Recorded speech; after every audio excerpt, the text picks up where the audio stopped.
And good Friday afternoon, everyone. Lee K. Howard alongside Alex Walker.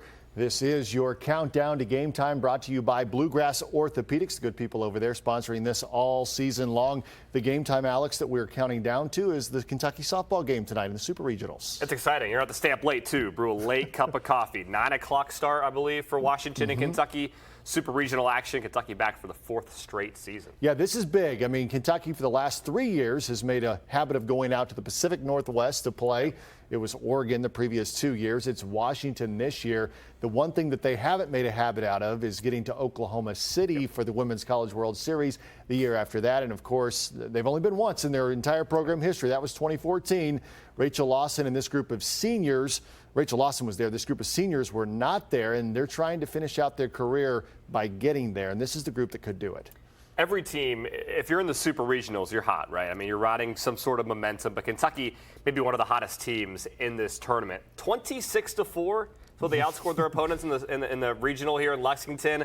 That's pretty absurd. So they're riding high, both pitching and offensively. And when I was at Sunday's Lexington Regional Final against Virginia Tech, one thing that stuck out to me, Rachel Lawson said there's a correlation between this team and this senior class's success and the facilities they have at UK. She said that they have this new indoor facility that they have, and once the team started using that and really getting that year-round hitting, they become more of a offensive-oriented team. She said they've always been a good pitching team. They haven't always had the offensive production. This year is different, especially when you have Abby Cheek. Anything could happen in Seattle. Yeah, SEC Player of the Year. You're exactly right on that. In fact, the last couple of years, it was the pitching for Kentucky that kind of pulled them along to this point. And the offense was good, but not great. This year, it's completely the opposite. It is their offense, and they're facing a Washington team tonight that has two very good pitchers that they're going to have to face. And Rachel Lawson said this week at the media availability earlier in the week that I went to, that used to, even as recent as about 5-6 years ago, to build a championship-level softball team, you could get away with having just one good pitcher. Now it requires a pitching staff, much like baseball. In softball, you need 2, maybe even 3 pitchers to build a good softball team. She's got a couple of good softball pitchers, but she really has some good offense. Yeah, Grace Ballman, Autumn Humes, obviously both of them will be heavily involved in the regional this weekend. And what's cool about UK's offense is you hear all this talk about Abby Cheek, especially what she did in Eugene last year with a couple of big home runs. But the big talk last weekend was not only Kayla Kowalik, who's a youngster in the program, she's one of the new faces, but Alex Martin setting the season RBI record, right? You'd think Abby Cheek would set that, right? No.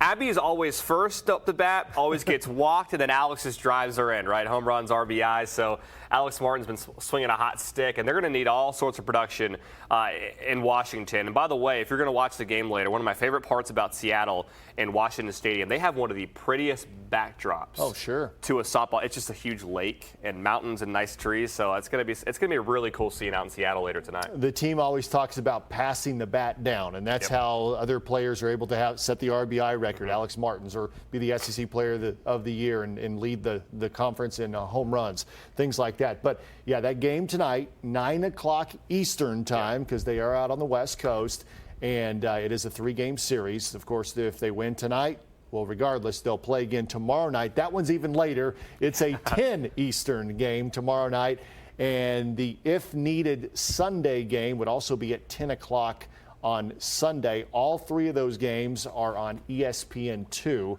so people can follow along and watch the Wildcats. If you remember last year, now Washington's ranked number 3 in the country. Last year, Kentucky was facing the number 1 overall seed in the country, Oregon, and actually won that first game.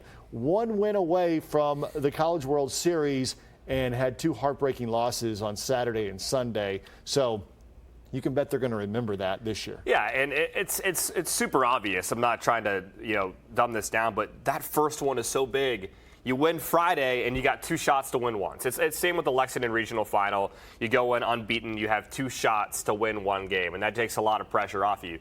You lose, you got to win 2 on the road against a team in Washington that you already played. I don't know if you mentioned that already, but sure. No, I didn't. These 2 teams already played this year, so at least there's a little bit of familiarity. That was then.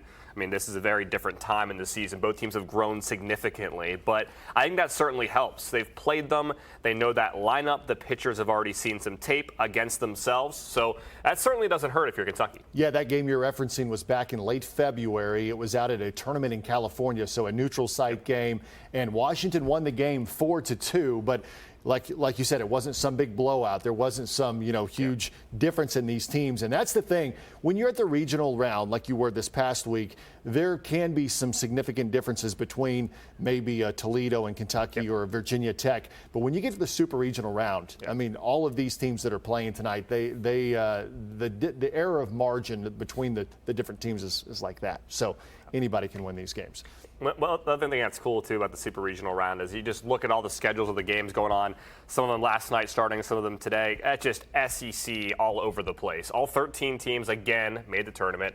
A bunch of them are still hosting or at least visiting other sites in the tournament.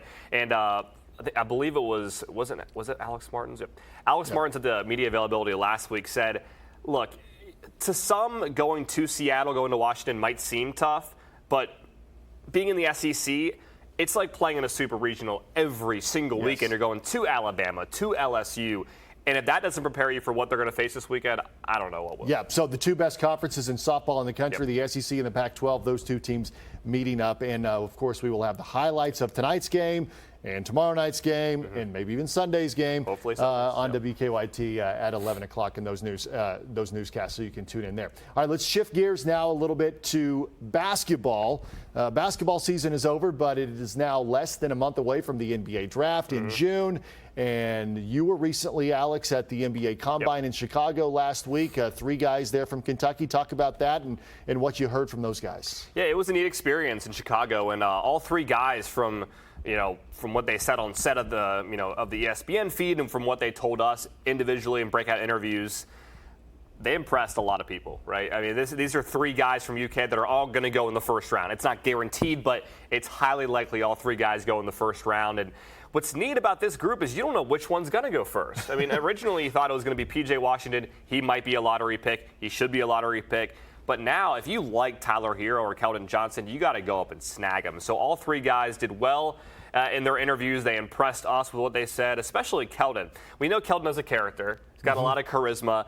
At the NBA draft, or at the Combine, he was so serious. Really? Someone was like, hey, Keldon, try to. But he was very serious until we started, he started really getting more familiar with the situation and lightened up a little bit and started showing off that smile. But Keldon Johnson, he's a guy that the big question mark for him is, can he shoot at the next level? Can he consistently make buckets? We know Tyler Hero can. If Keldon Johnson can find that stroke, or at least in these workouts, pre-draft workouts, show that he can consistently make some contested buckets, that might get a team to jump up and grab him earlier because, man, he can jump out of the gym. He's super athletic.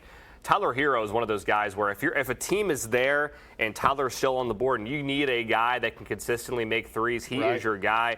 He's not going to lack confidence. He can go in as a rookie right away and make an impact, especially for P.J. Washington, the 3rd guy of the 3.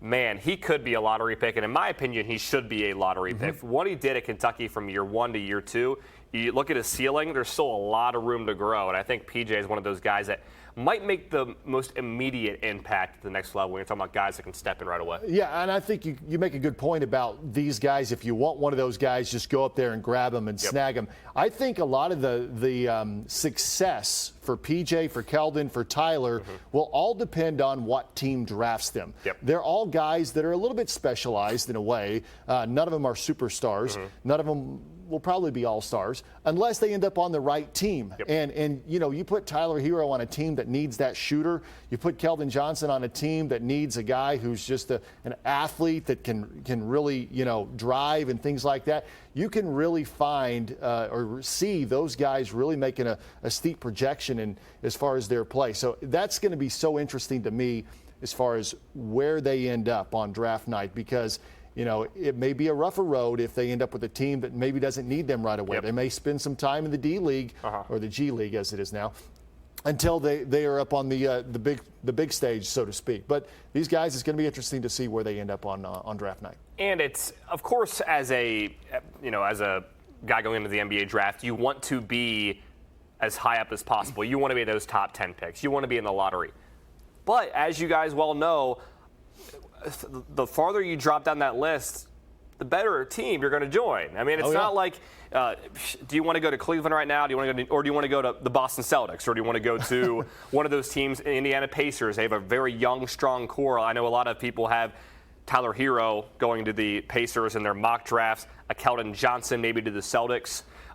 You want to join a team. Yeah, it's not so bad to be drafted late in the first 25 round. and going to the Spurs, great. Right. You know? Yeah, that doesn't happen, and that's a good point, because a lot of times we've seen these Kentucky players drafted in the lottery. That's great for them and for their paychecks, but they also end up on the Minnesota Timberwolves. Yeah, your Devin Booker going to the Suns. And the Suns and things like that. And, you know, there is some silver lining in going late in the first round. All right, one other thing we'll touch on, Kentucky track. Kentucky track and field currently participating in Jacksonville, Florida this weekend at the East Preliminaries. Yesterday, the high jumper, her name's Ellen Elcombe. Yes. And she qualified for the Nationals. She actually won the SECs a week ago. She qualified for the Nationals, which is in another week, so congratulations to her. A whole nother list of events today, including Daniel Roberts, who is the 110 hurdles specialist. He won the SEC championship last weekend. Has got a real shot of winning the national second title. fastest college time ever in that event. Yeah, so ever. He'll probably be the favorite, at least one of the favorites, to win in Austin here in a couple weeks. Yeah, it's going to be between him and the kid Grant Holloman, I believe is his name. But yeah, that's going to be something to watch. Maybe throughout the weekend we'll have some updates on that as well. All right. Anything else as we wrap this up? We're getting close to the end of the college athletic season. We got softball. Hopefully that continues on to next week, and we've got track and field. And after that, we've officially reached the summer, my man. Yeah, and then it's the NBA draft in a couple of weeks. I know a lot of UK fans, of course, are always waiting to see which new hat, which new jersey they're going to buy to support their guys. So it should be a fun month. All right, for Alex Walker, I am Lee K. Howard. Thanks again to the Bluegrass Orthopedics Group for sponsoring this segment each Friday afternoon. You've been watching Countdown to Game Time. Have a great Memorial Day weekend, everyone.